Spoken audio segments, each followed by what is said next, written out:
ॐ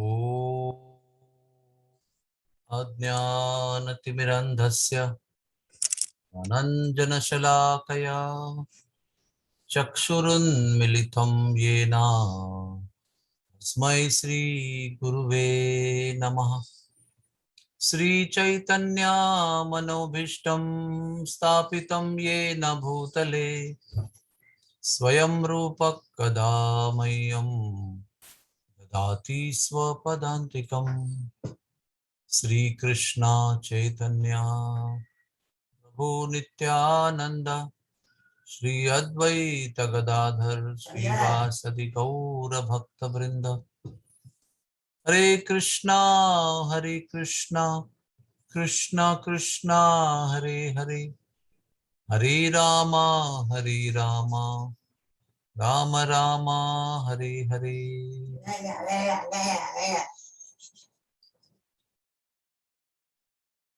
हमारे जीवन में भगवान के नाम का जप सर्वोत्तम विधि है और सर्वोत्तम कार्य है।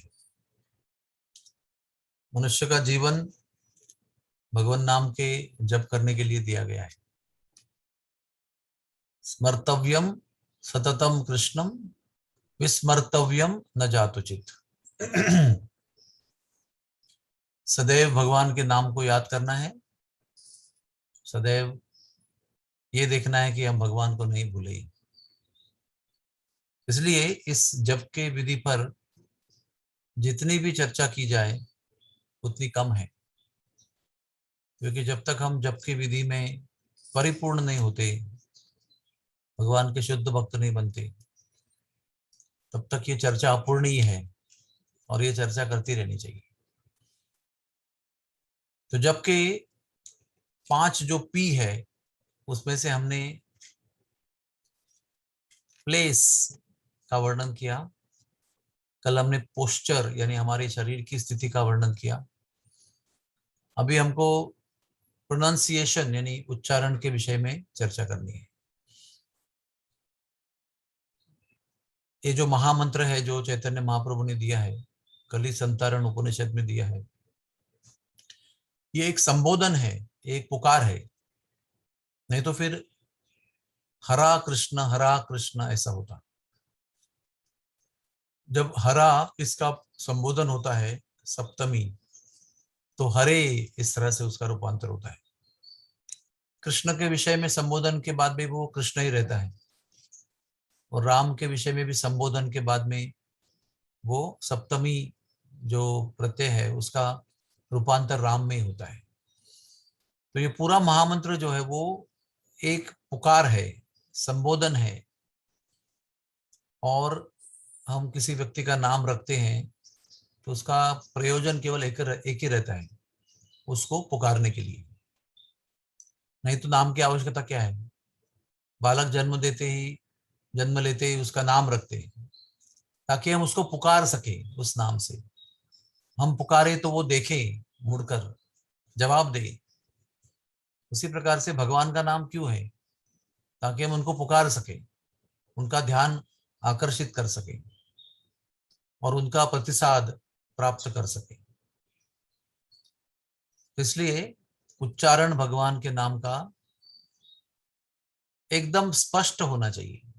हरे कृष्ण कृष्ण कृष्ण हरे हरे, हरे राम राम राम हरे हरे।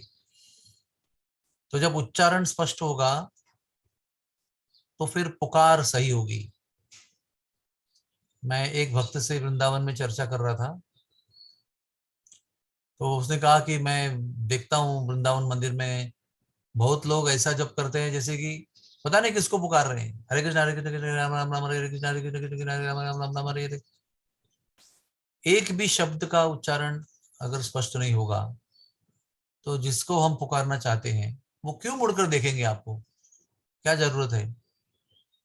ना उसके पुकार में कुछ कशिश है, ना कुछ भाव है, ना कुछ दर्द है, ना वास्तविक पुकार है। केवल एक रिचुअल, एक कर्म कांड की तरह उसको किया जा रहा है। इसलिए जप यानी स्पष्ट उच्चार।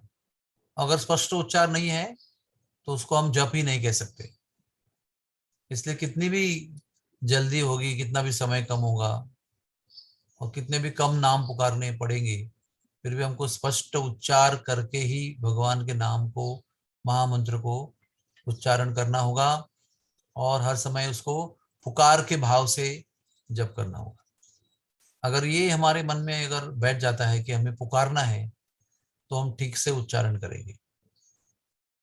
उसके बाद में उच्चारण के साथ में आता है गति, पेस। जब कोई रेस नहीं है कि 1 घंटे में मेरे साथ बैठे हुए व्यक्ति के 10 माला हो गई और मेरी 6 ही माला हो गई, तो मुझे स्पीड अप करना पड़ेगा, क्योंकि उसकी तो जब माला 16 माला पूर्ण हो जाएगी और मेरी बच जाएगी, मेरा लेट हो जाएगा। जब ये किसी भी प्रकार की स्पर्धा नहीं है, ये किसी भी प्रकार की प्रतियोगिता नहीं है, जब ये हमारा भगवान के साथ प्राप्त हुआ वैयक्तिक समय है, ये भगवान के साथ में दिया हुआ व्यक्तिगत सत्संग है नाम के माध्यम से। इसमें कौन क्या कर रहा है, किसकी क्या गति है, किसने 1.5 घंटे में 16 माला किया, कौन 2.5 घंटे में कर रहा है, इसका कोई प्रयोजन नहीं है, कोई महत्व नहीं रखता है इसमें। जबकि गति वैसी होनी चाहिए जिससे हम जप को ठीक से सुन सके। स्पष्ट उच्चारण करके अगर हम हर एक मंत्र के 16 अक्षरों को ध्यान से सुन सके, तो वही गति उत्तम है। इसलिए कोई स्टैंडर्ड गाइडलाइन नहीं है कि इतने ही मिनट में होना चाहिए, इतने मिनट में होगा तो वो गलत है। लेकिन ऐसा भी नहीं है कि कुछ कुछ लोग 20 मिनट में एक माला करते हैं, इसका मतलब उनका मन बहुत जगह भटक रहा है, बीच बीच में सुन रहे हैं। या कुछ लोग 3-3.5 मिनट में जप करते हैं, इसका कारण उनका गति बहुत ज्यादा है, केवल समाप्त करने में उनका ध्यान लगा हुआ है, फिनिश करना है। जब को कभी भी फिनिश नहीं करना है, जब को करना है पुकार के साथ करना है। इसलिए गति, वो गति योग्य गति है जो हमें भगवान पे, भगवान के नाम पर अपना ध्यान केंद्रित रखने में सहायता करे। हमारा मन जब के पुकार में केंद्रित रहे, वो गति सही है। सबसे बेस्ट गाइडलाइन ये है कि जो प्रभुपाद का जप वीडियो हम हमारे जप में लगाते हैं, वो सबसे बेस्ट गति है। उसमें ना दम घुटता है, ना हम स्पेस आउट हो जाते हैं। हरे कृष्ण कृष्ण कृष्ण हरे हरे, हरे राम राम राम हरे हरे, हरे कृष्ण कृष्ण कृष्ण हरे हरे, हरे राम राम राम हरे हरे। इसमें हमारा ध्यान, हमारी पुकार, हमारा स्पष्ट उच्चारण, ये सब कुछ सम्मिलित है। इसलिए हम वो जब हमारे बैकग्राउंड में लगाते हैं, ताकि हम उससे अधिक गति में न जाएं या उससे स्लो न जाएं। ये पूरे अभ्यास की बात है, इसको कई कई साल लगते हैं कभी कभी, लेकिन हमको ये प्रयास जरूर करना है, क्योंकि हमें जब तक ये गति के विषय में पूरी सेटिंग नहीं होगी हमारी, तब तक हमारा जप ठीक से नहीं होगा। और कृपया कभी भी किसी भी व्यक्ति के साथ में स्पर्धा मत कीजिए, इसमें हमारा नुकसान होता है, आध्यात्मिक लाभ तो बिल्कुल भी नहीं होता है। इसलिए जब ये पूर्णतः व्यक्तिगत गतिविधि है, it's a independent individual activity. साथ में बैठ के करते हैं क्योंकि इंडिपेंडेंट एक्टिविटी अच्छी तरह से हो, लेकिन साथ में बैठ के करने से एक दूसरे के साथ में प्रतियोगिता, स्पर्धा, स्पीड अप करने का कोई प्रयोजन नहीं है। हम सब लोगों को इस बात को पूरी तरह से पता होना चाहिए, ज्ञान होना चाहिए और उसको अमल में उतारना चाहिए।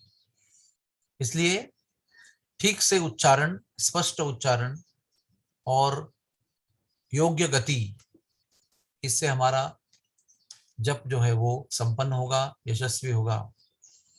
हरे कृष्ण कृष्ण कृष्ण हरे हरे, हरे राम राम राम हरे हरे। बहुत बहुत धन्यवाद सबका। कोई प्रश्न है किसी का तो पूछ सकते हैं।